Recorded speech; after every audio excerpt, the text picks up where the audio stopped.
Hello everyone and welcome to my channel Let's Learn English by Ritika. Today I am going to discuss Standard 10 Footprints book, lesson number 9, Bholi, written by K.A. Abbas. Let us see about the author. K.A. Abbas का full name Khwaja Ahmad Abbas था. इनका birth 7 जून 1914 को हुआ था. वो एक हिंदी, उर्दू और English writer थे. Indian film director, screen writer और जर्नलिस्ट भी थे और साथ में एक बहुत ही अमेजिंग नॉवलिस्ट भी थे और उनकी डेथ 1987 में हो गई थी. I am giving you a short introduction about this story. ये स्टोरी जो है एक भोली नाम की लड़की है उस पर बेस्ड है. वो एक लड़की जो थी पहले बहुत ही बुद्धू थी, लेकिन कैसे वो अपने आप को चेंज करती है और कैसे वो एक बोल्ड लड़की बनती है वही हम लोग देखेंगे इस स्टोरी में.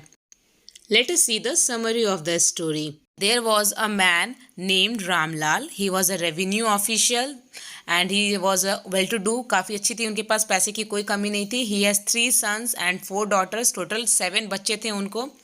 ये अपने तीनों बेटों को सिटी भेज चुके थे पढ़ने के लिए. और जो इनकी डॉटर्स थी, बड़ी वाली बेटी जो थी वो राधा थी, उसकी शादी हो चुकी थी. सेकंड वाली डॉटर जो थी मंगला, उसकी भी शादी वो ठीक कर चुके थे. थर्ड डॉटर जो चंपा थी वो भी जब भोली 7 इयर्स की थी तो उसकी शादी हो चुकी थी. और फोर्थ डॉटर जो है वो है भोली, जिस पे ये स्टोरी बेस्ड है. भोली का रियल नेम सुलेखा था, बट उसके चाइल्डहुड से ही लोग उसे भोली द सिंपलटन बुलाते थे. जब वो 10 मंथ की थी तो वो कॉट से नीचे गिर गई थी और उसके ब्रेन में थोड़ी सी चोट लगी थी, जिसके वजह से उसकी ब्रेन सब बच्चों की तरह नहीं थी, थोड़ी सी वो कम डेवलप्ड थी और इसीलिए लोग उसे भोली सिंपलटन मतलब बुद्धू बोलने लगे. एट द बर्थ के टाइम में सी वॉज वेरी प्रिटी, बहुत सुंदर थी. बट जब वो 2 इयर्स की हुई तो उसको स्मॉल पॉक्स हो गया था. और वो जो स्मॉल पॉक्स हुआ था, स्मॉल पॉक्स जब ख़त्म हो गया तो उसके बॉडी पे, उसके फेस पे पूरे ब्लैक पॉक मार्क्स हो गए, जिसके चलते उसकी चेहरे बहुत ही गंदे लगने लगी. 5 इयर्स तक भोली जो है वो बोल नहीं पाती थी और उसके बाद जब वो बोलना स्टार्ट भी की तो सी वॉज स्टैमरिंग, हकला के बोलती थी, वो पूरा क्लियर नहीं बोल पाती थी.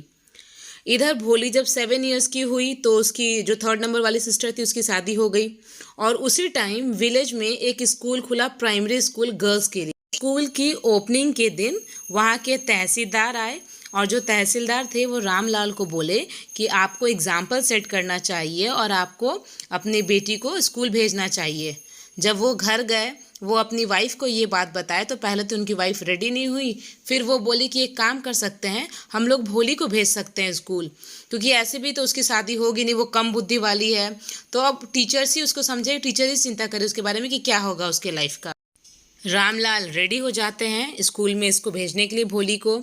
अब नेक्स्ट डे रामलाल भोली को पकड़ के, भोली का हाथ पकड़ के उसे स्कूल ले जाते हैं. तो वो तो पहले बहुत रोती है, फिर उसे इतने तैयार किया जाता है, उसे इतना नया कपड़ा पहनाया जाता है जो आज तक कभी किया नहीं गया था. तो उसे लगता है कि मैं कोई अच्छी जगह जा रही हूँ, इसलिए फिर वो बाद में रेडी हो जाती है.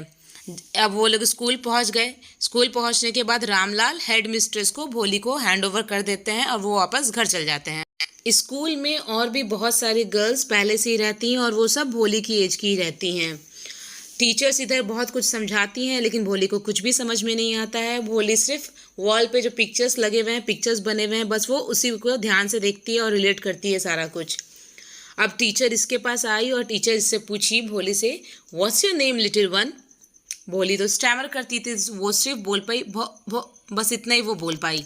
और इसके बाद वो रोने लगी और वो जितनी देर स्कूल में रही उतनी देर वो हेड डाउन करके कॉर्नर में बैठी रही और बाकी जो लड़कियां थी वो हंस रही थी.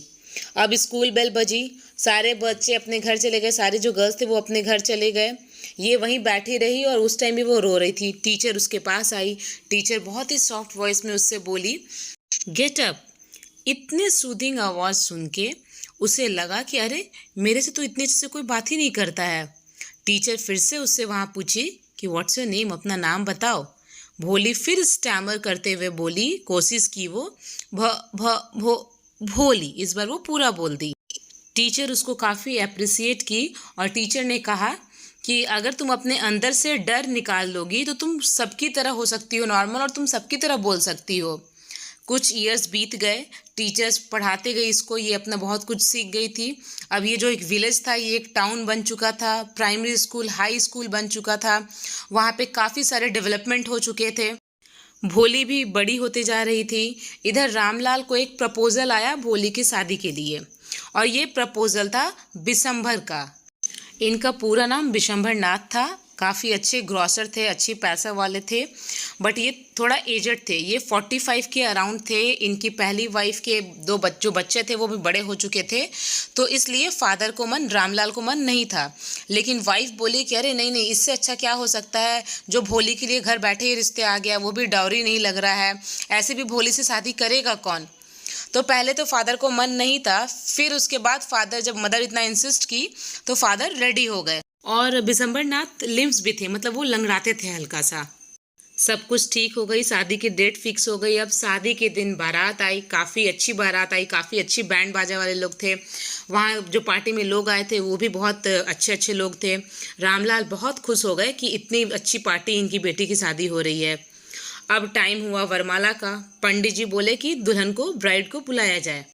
भोली एक बहुत ही सुंदर से रेड सिल्क ब्राइडल ड्रेस में जयमाला के लिए आई, और जब वो आई तो उसके बाद बिशंभर नाथ के एक फ्रेंड थे, वो बोले बिशंभर नाथ को कि चलो अब वरमाला पहनाओ। और जैसे ही इस बीच में एक लेडी उसका घूंघट उठाती है भोली का, तो उनको इसका चेहरा दिख जाता है। बिशंभर नाथ अपने फ्रेंड से बोलते हैं कि अरे तुमने चेहरा देखा, फेस पे तो पूरे पॉक मार्क्स हैं। तो उनके फ्रेंड उनको शांत कर देते हैं कि अरे तुम कौन सा यंग हो, तुम में भी तो बहुत सारे प्रॉब्लम्स हैं, तो ठीक है ना। लेकिन बिशंभर नाथ माना नहीं। वो बोला कि अगर मैं इस लड़की से शादी करूंगा तो मैं डावरी में 5000 रुपीज़ लूँगा, नहीं तो मैं शादी नहीं करूंगा, मैं वापस जा रहा हूँ। रामलाल बिशंभर नाथ के पास आके बहुत बातें बोले, बहुत गिड़गिड़ाए। वो कह रहे नहीं प्लीज़ ऐसा मत कीजिए, मेरी इज्जत मत ख़राब कीजिए, आप 2000 ले लीजिए, मैं 2000 आपको दे देता हूँ, नहीं तो इससे मेरी इंसल्ट हो जाएगी। लेकिन बिशंभर नाथ नहीं माना। फिर लास्ट में रामलाल अपने तिजोरी से लाके 5000 रुपीज़ इसको दे देते हैं, और तब जाके बिशंभर नाथ तैयार हो जाता है शादी करने के लिए। और अब जैसे ही वो जयमाला डालने के लिए अपने हाथ को उठाता है, तो जो भोली थी वो बीच में अपना हैंड लगा देती है, और इससे वरमाला जो है वो आग में जाके गिर जाती है। भोली बहुत लाउडली, क्लियरली आवाज़ में एकदम बोलती है कि पिताजी आप पैसा वापस दे लो, मुझे शादी नहीं करनी है। लाल वॉज थंडर स्ट्रक। वो बिल्कुल ऐसा मानो कि उन पर पहाड़ टूट पड़ा हो। वो बहुत दुखी हो गए। वहाँ पे जो लोग थे वो सब आपस में कानाफूसी करने लगे। कुछ जो लेडीज़ थी वो बोलने लगी कि अरे ये तो गजब सेमलेस गर्ल है, हमें लगता था कि वो तो एक डम काऊ की तरह, गाय की तरह है, लेकिन वो तो गजब लड़की है। भोली गुस्से से बोली कि हाँ आप लोग को लगता था, लेकिन मैं डम काऊ नहीं हूँ, मैं नहीं करूँगी शादी। और वो बहुत ही क्लियरली आवाज़ में बोली। बिशंभर नाथ वापस जाने लगा। जो बैंड्समैन थे वो लोग भी कंफ्यूज थे कि लगता है कि शादी खत्म हो गई है, इसलिए वो लोग भी अपने गाने को बंद कर दिए। रामलाल भोली को बहुत समझाते हैं कि ऐसा मत करो, क्योंकि तुम्हारी ज़िंदगी बर्बाद हो जाएगी, तुमसे फिर कोई शादी नहीं करेगा, क्यों ऐसा कर रही हो। तो जो ये सुलेखा अब हो गई, ये सुलेखा बोलती है, सुलेखा भोली दोनों सेम है। सुलेखा बोली कि आप चिंता मत करो पिताजी, मैं ओल्ड एज में आप लोगों की सेवा करूंगी, आपकी और माँ की सेवा करूंगी, और जिस स्कूल में मैं खुद पढ़ी हूँ उसी स्कूल में मैं पढ़ाऊंगी। अब वहीं पर उनकी मैम भी थी, तो वो अपनी मैम से पूछती हैं कि क्या मैम मैं ऐसा कर सकती हूँ ना। टीचर ऑलरेडी पहले से वहीं पे थी, वो सारा कुछ देख रही थी, सारा कुछ सुन रही थी। तो टीचर ने कहा यस ऑफ कोर्स, क्यों नहीं, बिल्कुल कर सकती हो तुम ये काम। और उनके जो आइज़ में थी, उनके चेहरे पे हंसी थी, उनके आइज़ में लाइट थी। ऐसा लग रहा था कि उनका सारा सक्सेस हो गया है। जैसे कि एक आर्टिस्ट को अपने काम कंप्लीट करने पे सेटिस्फेक्शन मिलती है, वैसा ही सेटिस्फेक्शन इस टीचर को भी मिल रहा था कि वो भोली को वापस से सुलेखा बना दी है, और वो एक भोली को बोल्ड लड़की बना दी है जो आज अपने लिए वो खड़ी हो सकी। So this was the summary of the chapter. I hope you like the video. Please like the video, और अगर चैनल को सब्सक्राइब नहीं किया है आपने तो please subscribe it, and thank you for watching the video.